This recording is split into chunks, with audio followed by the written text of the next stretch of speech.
Albert Einstein was a German-born theoretical physicist who developed the theory of relativity and was born in 1879.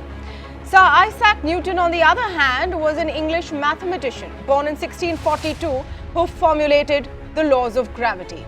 Both used math. Today, both these geniuses have been trending on Indian social media because of a comment made by Union Commerce Minister Piyush Goyal while he was addressing exporters. After the comments went viral, there was an explanation as well. Listen in.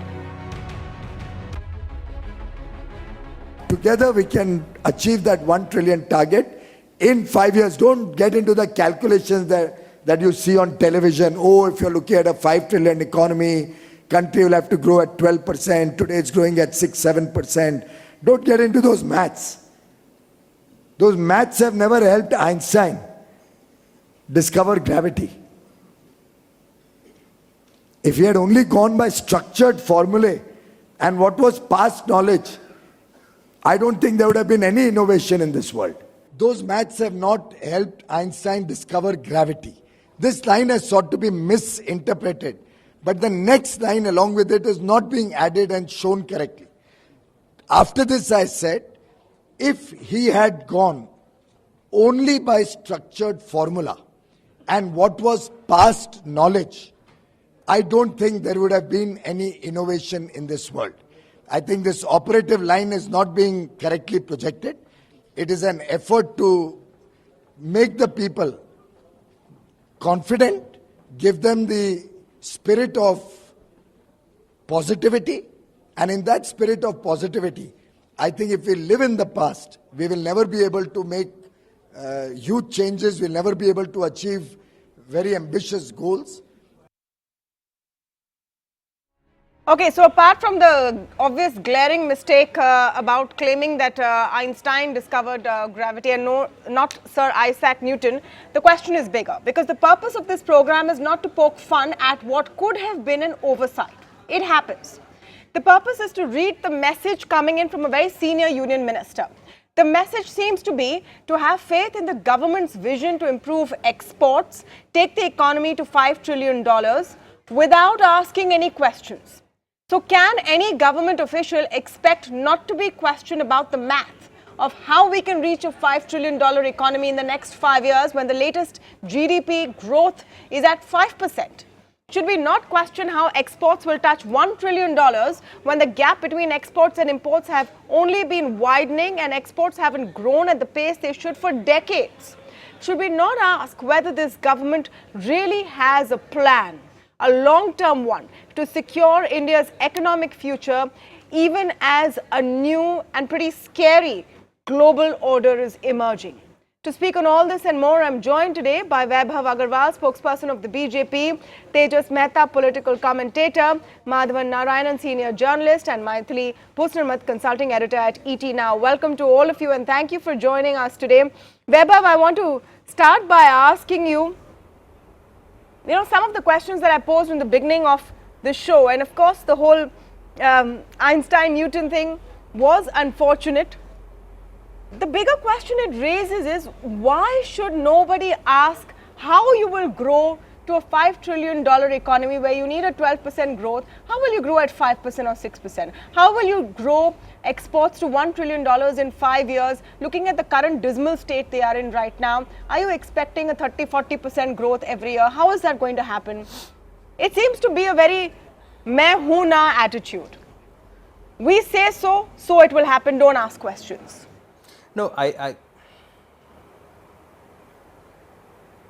No. So, good evening to all and good evening to you, Tamanna. Thanks for having me. Now, theory of relativity and can you hear me? Yes, we can. Okay. Now, the theory of relativity and gravity go hand in hand, I think, because gravity is keeping us grounded, and relativity is making sure that we run.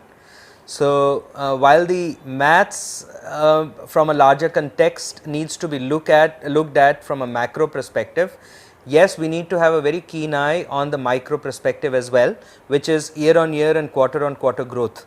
And while we see some numbers which may be coming down and which may not be in line with our thought process, that doesn't mean that a long term vision it cannot be met with, because we have a definite roadmap in terms of policy framework, we have a definite commitment in terms of the will of the government, and of course the definitivity and the boldness of the government in terms of its international relations, which will focus on getting the all three together under one roof to make sure that our exports, the international market and the domestic market go hand in hand.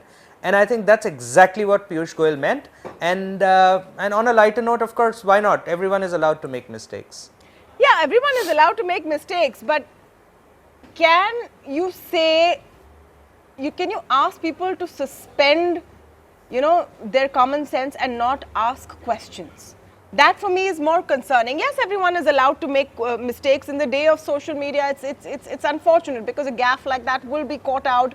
Then the explanation also made the same mistake, and that was unfortunate. But Maithili, I want to come to you to the broader question we're asking today, because like I said, the idea is not to pick up someone and poke fun. It's fun for social media. That's not what we want to do over here. It's the larger message. Yesterday we hear from the day before yesterday we hear from the finance minister talking about the auto sector in the context of millennial spending habits, which could be one small part of the problem, but it became conflated to a larger understanding. The moot question is there enough confidence in this government's ability to solve the current economic crisis? Do they look like they're on the ball, or does it seem like a state of denial? Well, I think the government was initially in a state of denial, but now they have been on the ball in considerable number of ways. I think the FM has announced 2 packages. She's promised to announce a third. Whether this will serve the purpose remains to be seen, because it is not as if anybody has a magic wand. And remember, whether we think that the government has the ability or not, the people seem to have the faith in the government, and that's what matters in a democracy. Also, as far as growth is concerned, it's never linear. Growth can rise, can fall, and you cannot really calculate and say this is the date on which we're going to achieve 5 trillion. Frankly, this 5 trillion target really doesn't make very much sense, because though it is important to have a target, you can never be sure whether you will achieve it, when you will achieve it. So the broad idea is that you need to grow faster. Certainly nobody can dispute that, and ultimately what matters is not really the GDP, but the per capita income, and not even the per capita income, but how it is distributed. So I think this is a larger question, and so you merely assume that we will grow at a particular rate at 8% or 12%. It is not mathematics at all. Growth is much more than mathematics. So I think it will be kind of it will be a very naive way of looking at it to say that we need 12% growth or 13% growth.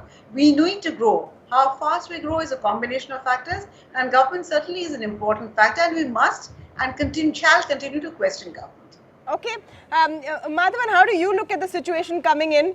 And of course, the mathematics of it. Again, not to catch on to words, but the broad message. And, I actually listened to that entire section of the speech to get the context of what the minister was talking about. And this was my take, that be positive. What his basic message was, be positive. We're saying it will happen. We'll figure it out. That was the message coming in. Is it a reassuring message at this point? And do we need a little more clarity from those speaking in positions of authority?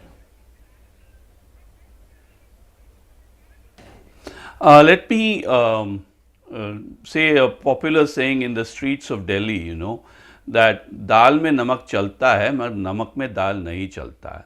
So there is always going to be a fact to bluster ratio, as I call it, whenever a person in a position of responsibility, such as a minister, would say. So the fact that he's been forced to issue a clarification shows that the people have been, seriously looking at him. And he's a commerce minister, he's not the finance minister, but almost sounded like he wanted to be one.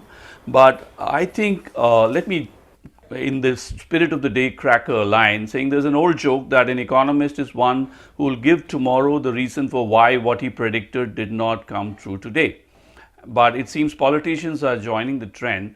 But as Maithili rightly said, economics is not all maths, and to that extent Piyush Goyal can be given the serious benefit of the doubt on this, saying that there are some tricks to be played. Seriously looking at it, everybody says there is no magic wand, and I saw an interview with Dr. Manmohan Singh today in which he talks about the usual things, infrastructure and no more gambles like demonetization, and this is the way to set right the economy.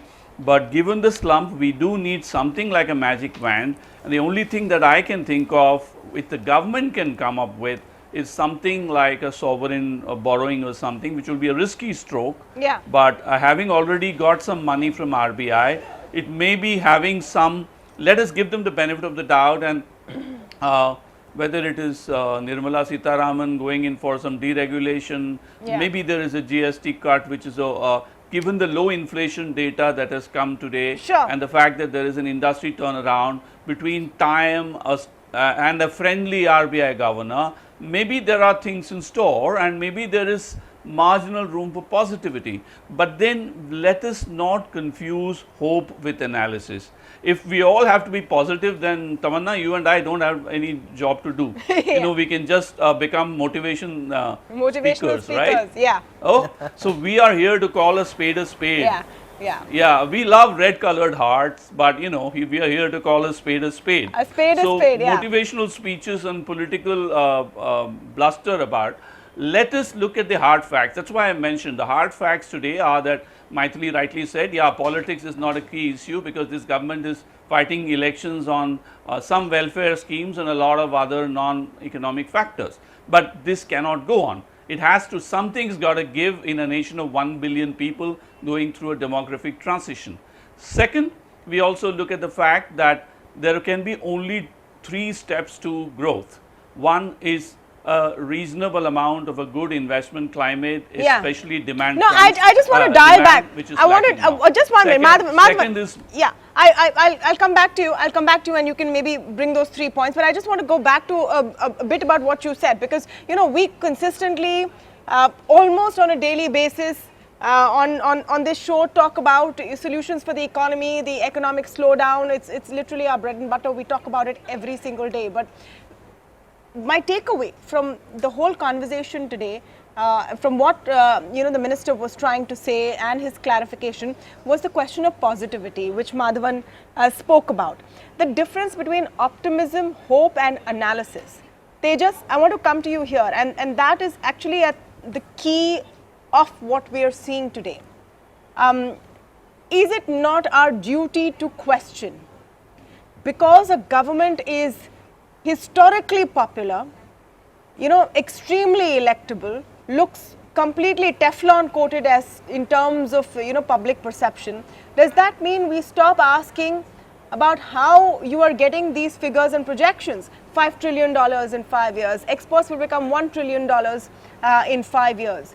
The fact is that we're in a messy situation and we need to ask about it. Well, first of all, regarding Piyush Goyal's statement, I think I'm not. Yeah, Tejas, I'm coming to Tejas, yeah. I'm not sure about the entire context of his speech, where was he actually just being motivational, or was he also doling out figures? Because remember, Piyush Goyal himself and many others in the past, as BJP spokespersons, have criticized the Manmohan Singh government of the past UPA 1 and 2, where especially when it came to numbers, saying that look here, these are the numbers that did not do so well. So numbers are absolutely critical. I mean, the economy is partly about maths. Maths certainly cannot be, said it won't be there at all. Yes, optimism, motivation is all part of the larger, dialogue about the economy and ensuring that we reach the 5 trillion, mark by 2025. But I do really think that, as you also saying, that we have to ask questions. I mean, if currently the economy is at 5%, we're not even in double digits, and we have to, now that figure would have reached somewhere around 13%, 14% a year. Only then can we reach by 2025. Certainly, people will ask questions. I mean, that's the basic that anybody can do. Now, as far as exports are concerned, certainly those exporters need that confidence, because yes, people have been saying that confidence is no longer there in the economy, and therefore there is a cash crunch. People are not taking money from the banks, and also there is not enough circulation money in the economy itself. So this motivational speech or statement will certainly help, but I completely agree with you. We have to ask questions. If we don't ask questions, if we don't do 1 + 1, which only equals 2, then how can we go about it? Yes, we may differ on the ways to go about it. It may also be that we aim for the stars and not really reach them, but that's fine also. By 2026, 27, 28 will be a 5 trillion economy. No, but That is just also motivation, acceptable. but just motivational speeches is not going to change things. Just motivational speeches is not going to change things. Yes, Vaibhav, you want to come in. The debate is open. If you want to make a point, please indicate and I'll come to you. Vaibhav, you want to come in. Everyone can't become cheerleaders. Everyone can't become cheerleaders, and there's almost, and you see it in many incidents, but there's almost, anger against those who ask questions on the economy. We have to. If you're going to say exports will become $1 trillion in 5 years, in a world where major countries are becoming more and more protectionist, I want to know how. So here we are asking questions to the government when the economy is at about 5.5%. We also were asking questions when the economy was doing about 8%. So you also understand that in the very first term that we had in terms of the mandate perspective, we brought in the reforms that were needed from last 70 years of the economy, which was running in shambles. We now are attacking the political abuse that was happening in the system, and we are also addressing the economic factors related to it. I am not going to go and dive into the history and delve into it, but what I am going to say is that one of my learned panelists used the word called transition.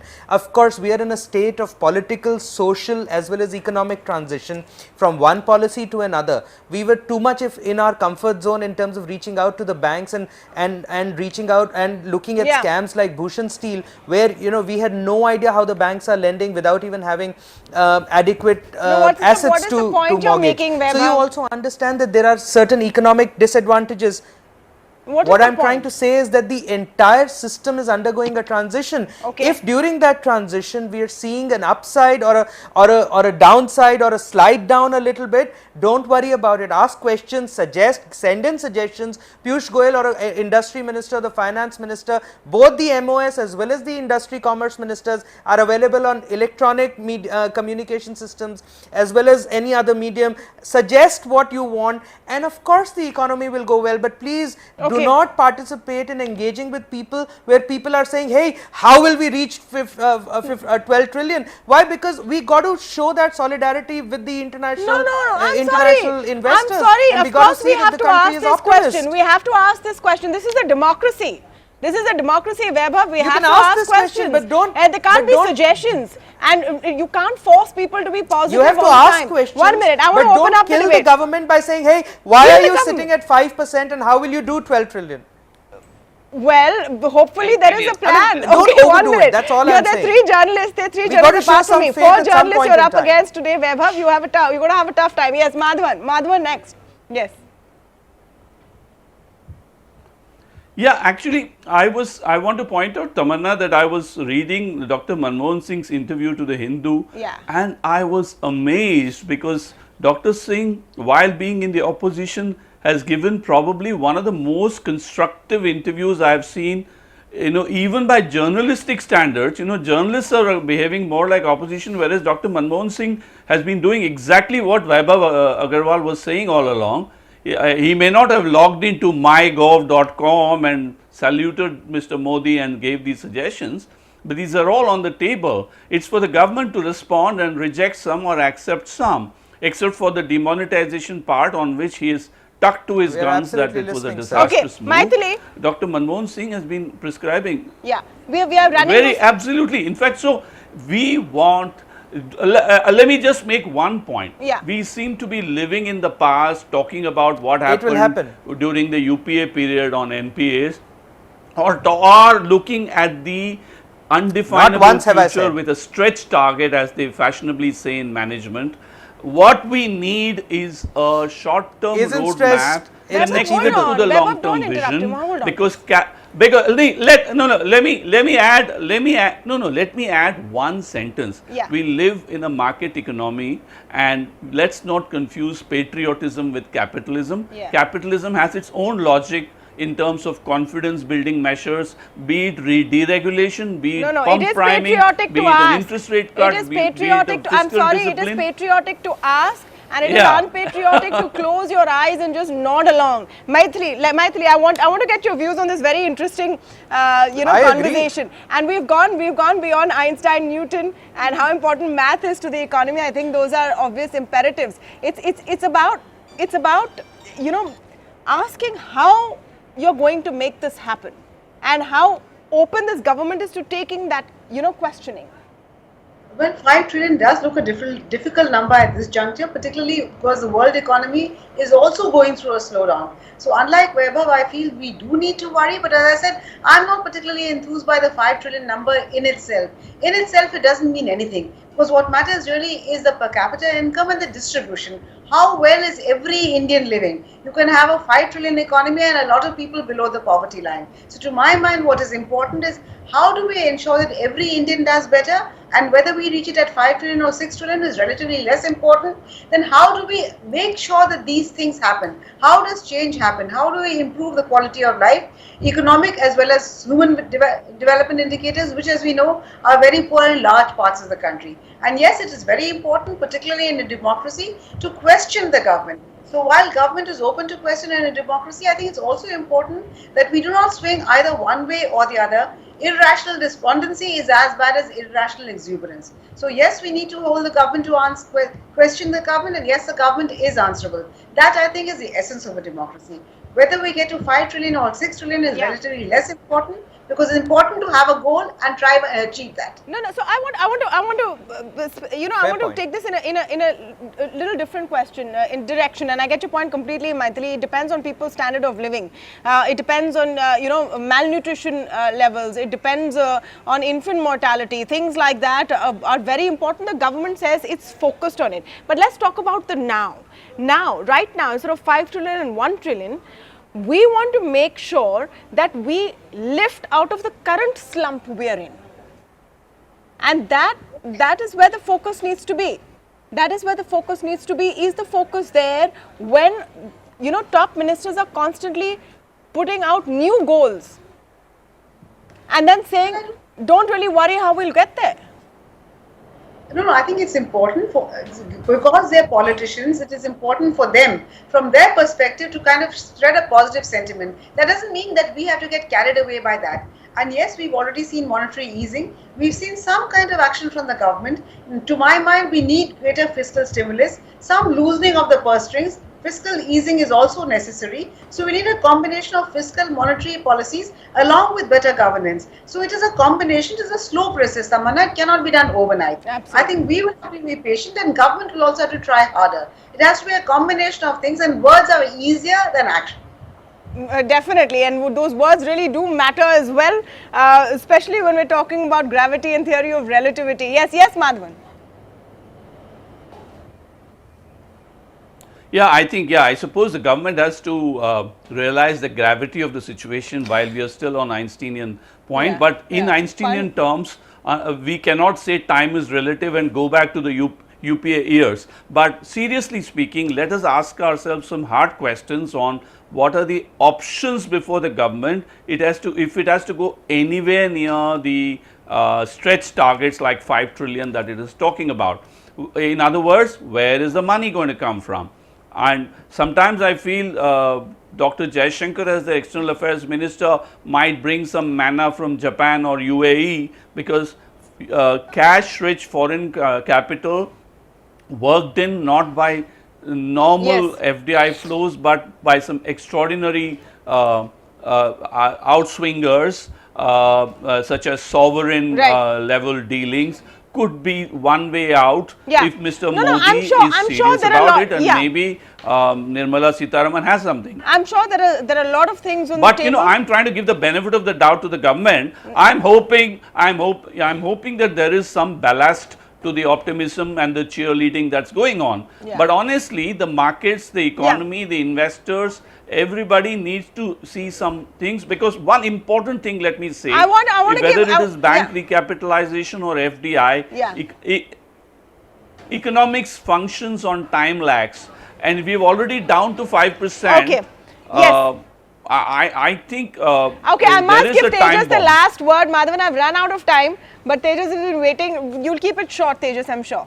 Absolutely. All I'm just saying is, I completely support the goal of it, 5, 6, whatever the years might be, but the larger government must have a goal. I'm completely for it. But yes, at the same time, we need investment. Liquidity crunch has to be, resolved. But more importantly, an ambience of confidence and must come in as far as business is concerned. And statements by certain people in the government Yeah. talking about getting back Pakistan occupied Kashmir at this point of time. Yeah, That's focus on the economy. That's a good that point. Focus creates on the tension. economy. That's our priority. Where if you have a plan, we're ready to cheer you. I'm out of time, Vaibhav. I'm Can I out of make time. a- 5 can I- seconds. 3 seconds. I'm out of time. Yeah. A billion people, it's the economy is the outcome of a billion people acting and transition in a transitory effect, making trillions of transactions, and that's where we need to focus. I think that's the okay. the crux. But let's have a solid theory, not a gravitational theory of relativity. Let's have a solid theory, and then it will be much easier to cheer. I want to thank all of you. I've completely run out of time on debate number 1. Very quick break. When we come back, we're talking about the plastic ban. It's a good idea. No one will deny it. But is now the right time? Is it a good idea to completely ban single-use plastic? Do we need to look at waste management instead? A lot of different angles and voices coming right up. Don't go away.